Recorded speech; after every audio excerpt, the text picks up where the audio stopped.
43 என்ற விகிதத்தில் இருக்கும் உறுப்புகளிலிருந்து எந்த எண்ணை கழிக்க 7:15 என்ற விகிதம் கிடைக்கும். நாம் எப்போவுமே 27:43 என்ற விகிதத்தில் இருக்கும் உறுப்புகளிலிருந்து எந்த எண்ணை கழிக்க அப்படின்னு கேட்குறாங்க. அதனால் என்ன பண்ணணும்னா ஒவ்வொன்றிலேருந்து நம்ம கழிச்சா நமக்கு வந்து இது கிடைக்கும்னு போடுறோம். அதனால் நம்ம இது என்ன எழுதுகிறோன்னா 27 - x 43 - x அப்படின்னு எழுதிக்கிறோம். அப்போ ஈக்குவல் டு 7:15ன்னு எழுதிக்கிட்டோம். எப்போவுமே என்ன பண்ணுவோம், இந்த நம்பரையும் ஃபஸ்ட் நம்பரையும் இந்த லாஸ்ட் நம்பரையும் எடுப்போம். அதே மாதிரி இந்த செகண்ட் நம்பரையும்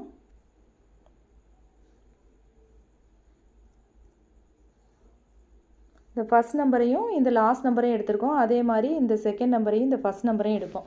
அந்த மாதிரி எடுத்து பெருக்கி போடுறோம். 27 - x × 15 ஈக்குவல் டு 43 - x × 7. இப்போ இதை பெருக்குனா என்ன வருது? 405 - 15x ஈக்குவல் டு 301 - 7xன்னு வருது. இப்போ இதுலேருந்து நம்ம மைனஸ் பண்ணி எல்லாம் எழுதும்போது நமக்கு என்ன கிடைக்குதுன்னா 8x = 104 கிடைக்கும். அப்போ x = நமக்கு என்ன கிடைக்குதுன்னா வேல்யூ 13.